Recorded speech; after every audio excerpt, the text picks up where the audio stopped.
Hello and welcome to BYJU'S Exam Prep IAS.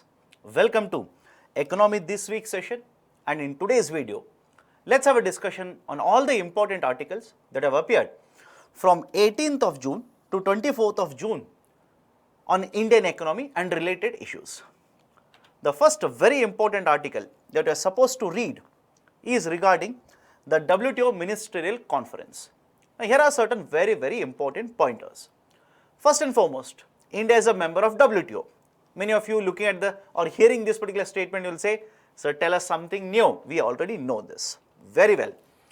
India is a member of WTO, and once every 2 years, there is ministerial conference which is conducted. Now, what is this ministerial conference? Once every 2 years, the members of all the WTO or member countries come together, their representatives will come together, have a discussion, deliberation, and come out with an agreement or come out with certain announcements. And this year's ministerial conference is very important for a simple reason. For the many last years, because of the pandemic, this particular ministerial conference has kept on being postponed. And finally, the 12th ministerial conference was conducted, and the outcomes are very important for your exams. What are the important outcomes?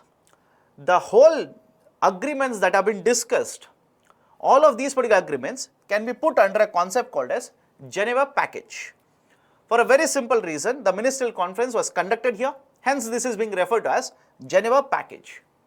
What are the important pointers in this particular, the ministerial conference, or the agreements that have been discussed or agreements have been arrived at? What important points? First one, regarding food security.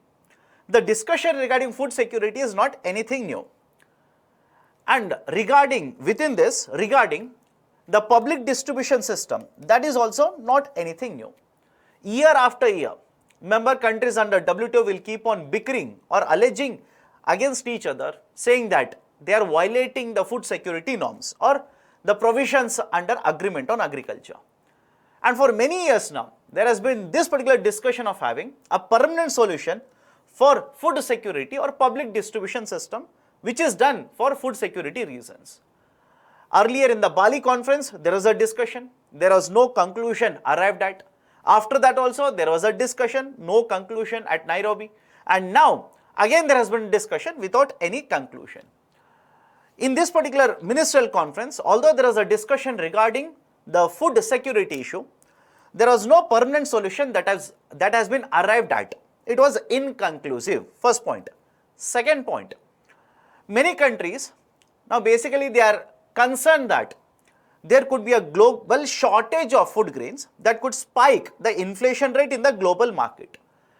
And looking at this particular situation which has arisen because of the war between Russia and Ukraine, many countries are concerned that this could have an impact and increase the poverty situation.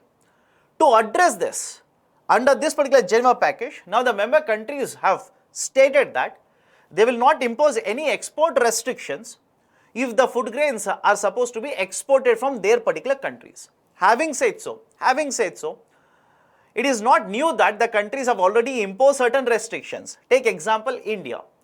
After the Russia-Ukraine war broke out, there have been more than 20 countries which have basically imposed restriction in one or the other form to basically withhold or to reduce the amount of exports which are going to rest of the world.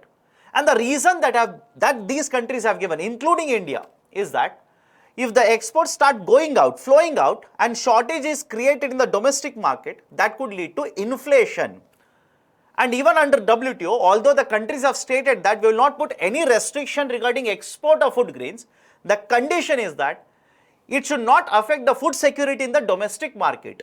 Only in that situation will not impose any export restriction. Third very important point, the World Food Program, if the procurement is being done for that particular program, again no export restrictions will be imposed by the member countries. So these are certain very important pointers under the concept of food security. Second one, fish subsidies. There is always a concern that there is over exploitation of fishing. That is, in simple terms, the rate of growth in the fishes, if it is lower than the rate of fishing, that is, we are taking out fishes at a faster pace compared to the rate of growth of fishes or the rate of growth of population of the fishes, this is basically exploitation. And that is not sustainable. That could have an impact on many countries, poverty issues, etc., or let's say sustainability of the fisheries. Now, looking at all of this, under WTO in the Geneva package, the least developed countries and developing countries, LDCs and developing countries, there is no restriction on giving subsidies for fisheries if these are done within their exclusive economic zones. And if there is any kind of unregulated fishing, that would be imposed, or there will be a restriction on this, so that the fishes population will be contained, or let's say sustainable population growth can be obtained. Third one, electronic transmissions and customs duties. Back in 1998, there was this agreement amongst all of these particular countries saying that they would not be imposing any kind of customs duties on electronic transmissions that will happen from one country to another country. For example, if you purchase a book online, that is a PDF document, electronic document. If you purchase music, movies, etc. online, where the purchases happen across the borders, the goods and services, the goods are not transmitted like this. Goods are not transferred from one country to another country, whereas these kind of electronic products are transmitted. So, to promote the trade of this, and back then the internet was actually growing, so the countries agreed to not have any kind of customs duties on those kind of electronic transmissions. Over a period of time, as this particular growth of this particular industry has been experienced, there have been many countries, for example India, which have been calling for imposing on customs duties whenever electronic transmissions will take from one country to another country. But there have been more than 100 countries on the other side which are in support of continuing this particular withholding of customs duties or non-imposition of customs duties on electronic transmission. Even that was being discussed very recently in the Geneva, or let's say the 12th Ministerial Conference. The outcome has been that before 31st March of 2024, there will be an agreement arrived at. Or else, much before that, if there is any agreement arrived at, we will basically agree to that. And that is expected to happen in the next Ministerial Conference, which is scheduled to happen in 2023. Next, regarding dispute settlement system. One of the crowns of, let's say, the World Trade Organization has been the concept of dispute settlement.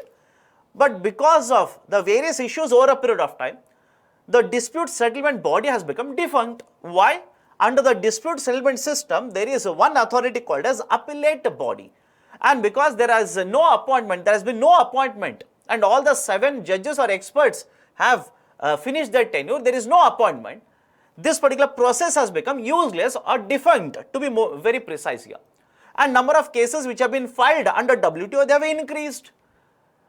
And to address this particular situation, now the WTO members have agreed that by 2024, we will have a very well functioning dispute settlement system which is accessible to all the countries. And finally, there is this particular agreement which has been arrived at, which is of course a very late agreement in terms of relaxing patent regulations. Back in 2020, when the pandemic was actually ravaging, COVID was ravaging many countries, including developed, least developing countries. There was this particular proposal which was put forward by India and many other countries, wherein we proposed that the intellectual property right regulations regarding patents, or let's say treatments, etc., should be waived off for a certain period of time, so that there is accessibility to fight COVID. The least developed countries or poor countries can use these particular treatments, vaccines which are developed in the domestic market, of course with the patents of other countries, or let's say other companies, multinational corporations. This was actually being proposed by many countries. There was opposition. In fact, the pharmaceutical industry participants vehemently opposed it. And finally, under this particular Geneva package, we have agreed that for the next 5 years, for the next period of 5 years, the patents or intellectual property rights regarding patents will be relaxed, and these the countries can manufacture these particular let's say vaccines and supply it in the domestic market. Many of the experts have criticized this particular part for 2 reasons. One, it is very late now. It should have been done many years ago or couple of years ago when the proposal was put forward. And second, this is only covering part of the whole requirement, not everything. For example, I told you earlier the proposal that was given was regarding vaccines, the treatment, etc. But this is basically covering vaccines only. So these are certain very important points in the Geneva package, which is basically representing the 12th Ministerial Conference. The next article is regarding taxation on digital assets. Earlier in the budget announcement, the government basically proposed to implement a tax on the virtual digital assets, VDA, virtual digital assets. For example, cryptocurrencies. So basically, following that particular announcement, now the Central Board of Direct Taxes, CBDT, has come out with a new proposal wherein they have basically stated or they have come out with information on what would be the tax rate, how it would be implemented, who is responsible for collection and transferring these particular taxes to the government. All of these particular modalities have been put forward by the CBDT. First and foremost, understand this. Under this particular guideline which has been announced by CBDT, this will come into force from 1st of July 2022. That is another couple of days. It will come into force. Second very important point. Under these particular guidelines, the CBDT has proposed that if the sale of these particular assets happen, TDS would be applicable, tax or deduction at source. Even if the exchange of these particular assets take place, even in that particular case, the assets would be taxed, the TDS would be imposed. But the difference here is there are different scenarios which have been proposed or which have been given under these particular guidelines. What if these particular assets are being sold through exchange? Again, in that also, what if the assets are owned by the exchange? What if it is not owned by the exchange but these are owned by the brokers? What if the sale of assets is happening between a buyer and a seller? What if the exchange of the assets is happening, not the selling? Different modalities have been provided. Under each of these particular scenarios, who is the responsible party to collect taxes and transfer these particular taxes has been defined by CBDT. For the purpose of this, understand this, for the purpose of this, 4 VDAs have been defined by the CBDT. These particular 4 VDAs are Bitcoin, Ether, USD, Tether and USD coin. These are the 4 the VDAs which have been classified, which have been defined. And the TDS rate, tax deduction source at rate, has been fixed at 1%. Now the next point is this particular TDS rate applicable uniformly to all of us? How much is the threshold? What if I don't have a PAN card? What if I don't have income tax filing, etc.? Understand these points very carefully. If I make a transaction, if I sell these particular assets, does this particular TDS become naturally applicable on me? Absolutely no. Annually, the transaction value has to be at least 50,000 rupees. Per annum, the transaction value has to be at least 50,000. If the transaction value crosses more than 50,000 for an individual as well as HUF, Hindu undivided family, then the TDS rate of 1% is applicable. In case of other transactions done by anybody else, the threshold limit will be fixed at 10,000 rupees. First point. Second point, sir, what if I am making a transaction and I don't have a PAN card? Then government says, congratulations, we will impose a 20% TDS on you. What if I don't file income taxes? In that case, the TDS rate applicable will be 5%. So in this particular way, the CBDT has brought out guidelines. You are yet to see how this will be implemented. Are there any issues, etc. as the time passes? But definitely, yes, there will be discussion regarding this. There will be certain gray areas. There will be certain problems, etc. that will be discussed over a period of time once this will come into force. Now, based on this particular discussion, I have given one question. Consider the following statements regarding the taxation on VDA, virtual digital assets. It has been introduced by amending the GST Act as it is involving buying and selling. Absolutely no. This has been implemented after amending IT Act, Income Tax Act. Second one, the rate of TDS will be a flat 1% irrespective of whether the buyer has filed IT returns or not. This statement is also wrong. If you are filing IT returns, the TDS rate will be 1% provided your sales have crossed more than 50,000 rupees per annum. If you have not filed IT returns, then this will become 5%. So even the second statement is wrong. Right option for this particular question will be neither 1 nor 2 is correct. Next article, NIRYAT portal, right? Just look at the acronym NIRYAT here. NIRYAT basically stands for National Import Export for Yearly Analysis of Trade. I repeat, NIRYAT stands for National Import Export Information, that is the information that is available for yearly analysis of trade. The government of India says that despite last year, despite there being a pandemic, despite that disrupting the whole trade, India has been very successful in terms of exporting goods and services from India. Last year, that is financial year 22, government of India set up a target of $400 billion worth of exports.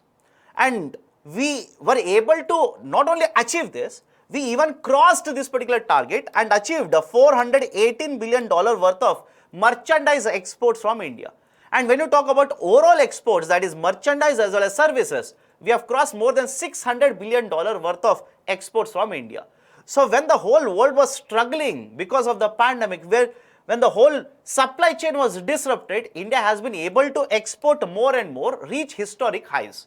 Now, in order to provide ready-made available information or real-time available information regarding exports, imports, which commodities are being exported, to which countries these are being exported, real-time information will be made available in this particular NIRYAT portal. The government, while launching this particular portal, basically stated that more than 30 commodity groups information of imports and exports will be made available. Even the district-wise information will be made available. This is going to help us in achieving the objective of promoting districts as export hubs. And even when we export these particular goods or services, we are exporting it to more than 200 countries. Even that information will be made available in this particular portal. The advantage here is that if I am an exporter, if I want to import something, I will get the ready-made information and more importantly, real-time information regarding imports and exports. So citing all of this, Government of India has launched NIRYAT portal. Right, certain points have been given here. This will be one-stop platform for all the stakeholders. All the stakeholders in simple terms, importers, exporters, even the government, etc. to get real-time information regarding foreign trade, that is imports as well as exports. And we can easily monitor the progress of India's exports to global market. Next important article is regarding ONORC. Now, we will not be discussing what is the concept of ONORC here. We have already discussed that multiple times in the earlier videos. Now, what is the important point here? Two very important points. Beyond this article is not useful for you. One, the article says that we implemented ONORC, One Nation, One Ration Card from 2019. Done. We have implemented this from 2019, specifically from the month of August 2019. And this was supposed to be implemented by all the states as well as union territories. Now with Assam government implementing One Nation, One Ration Card, we have covered all the states as well as union territories under the One Nation, One Ration Card. That's the first very important point. Second very important point, generally this is not discussed in any of the books. That is the reason I feel this is a very grey area. Government during the pandemic launched a scheme by the name of Pradhan Mantri Garib Kalyan Anna Yojana, PMGKAY. Under this particular PMGKAY, the beneficiaries would be given certain amount of food grains, quantity of food grains free of a cost. And this entitlement was in addition to whatever they were getting under the National Food Security Act.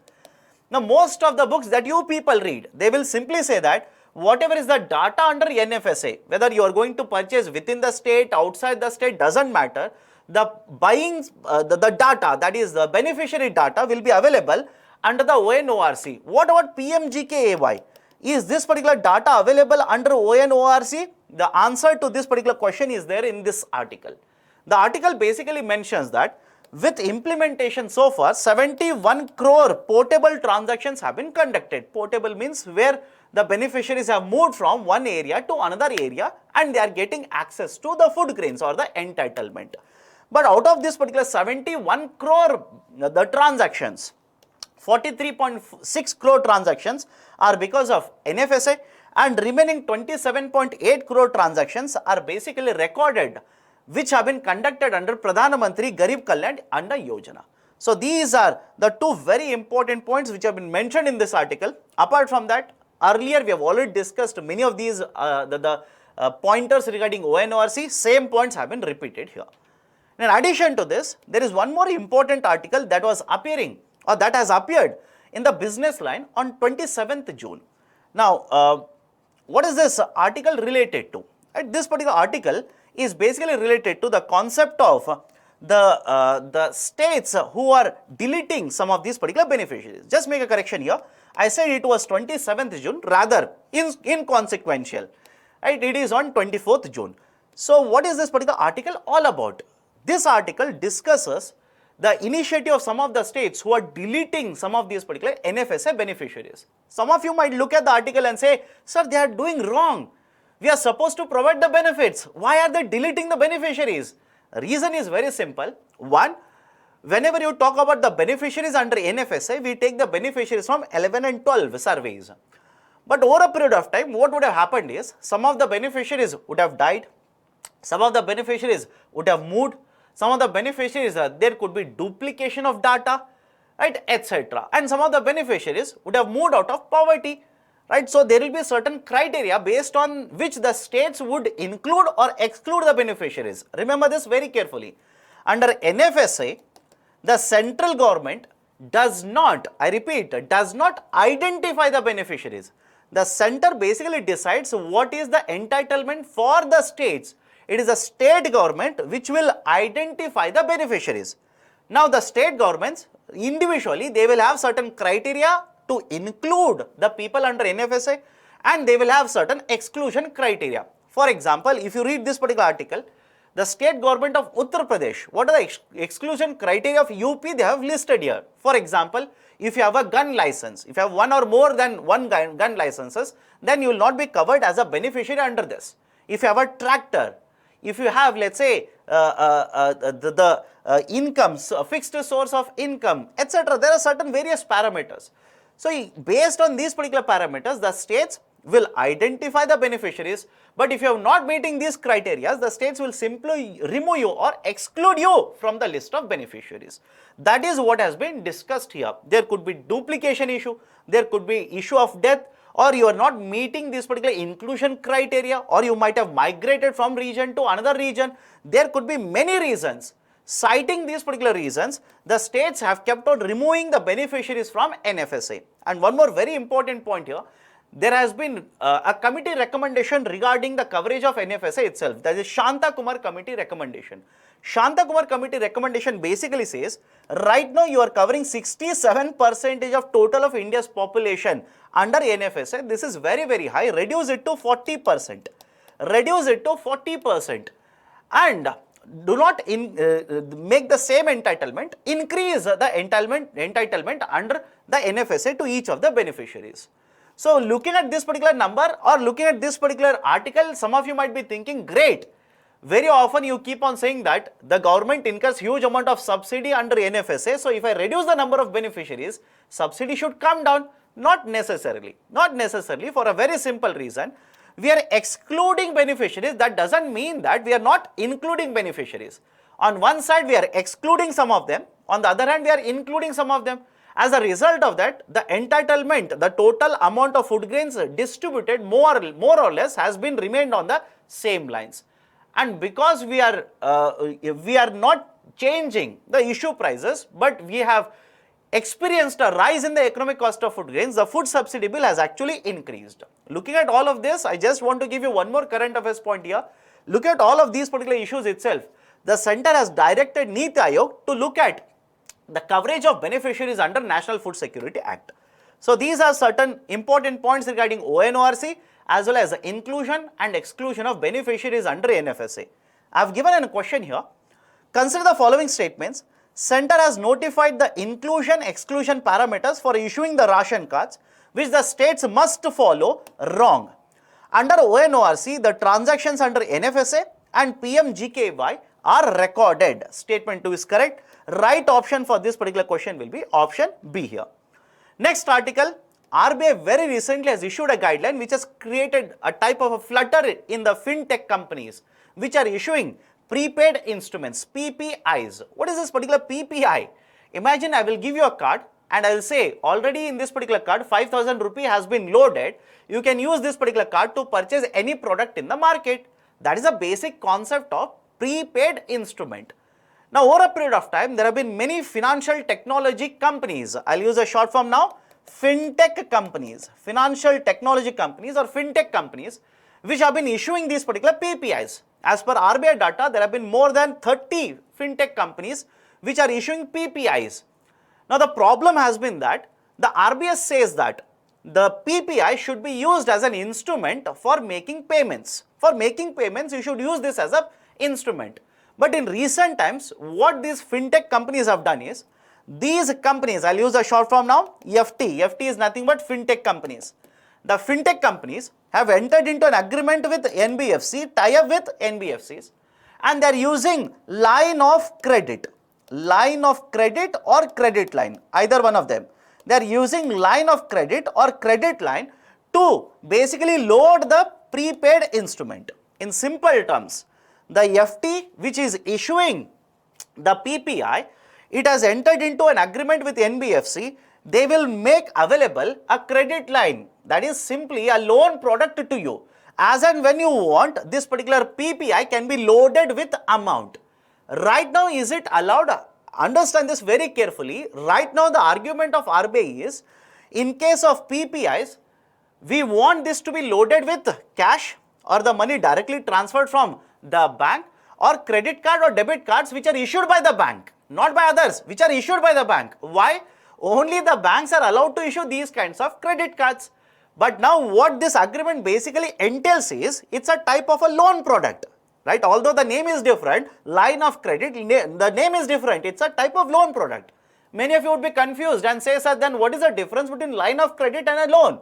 I will apply for a loan, I will get it in a single shot. For example, I want to take a housing loan. I will apply and the loan will be given to you. Once application is given, you will get the money. What if I want another loan? I will have to give another application. Whereas in case of line of credit, I will simply give an application, the application is approved, continuously or periodically I will be allowed to withdraw money from this particular facility. That is the reason this is called as a line of credit. As and when I require money, I will keep on withdrawing money. Of course, the limit will be there. That is a concept of line of credit, type of a loan product. So understand this, RBI simply says the fintech companies are entering into tie-up. These NBFCs are allowing the PPIs to be loaded with line of credit, and in case of this, many of these line of credits are provided without any security. These are unsecured credits. These are unsecured type of a loans.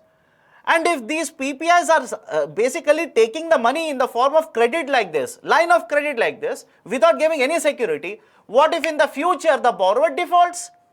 This is basically leading to a lot of systemic risk. I repeat, this is leading to a lot of systemic risk. That is the reason RBI sent a notice to or guidelines to all of these particular fintech companies saying, if you are following this practice, wherein you are issuing a PPI and you are allowing your customers to basically upload or let's say transfer the funds from the line of credit like this, right? You are allowing them to load the money through the line of credit. Stop it. Don't do this. Stop it. That has been the guideline of Reserve Bank of India. Now the RBI's argument is very simple. One, these financial tech companies are disguising a credit card. I will not allow that. Why? These are not allowed to issue credit cards.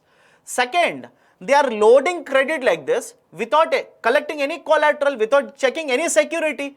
That will basically lead to higher systemic risk. What if the borrowers don't pay? The risk of default will be very, very high. Now, having said so, right, RBI simply says, I want to protect the customer's interest, I am doing this.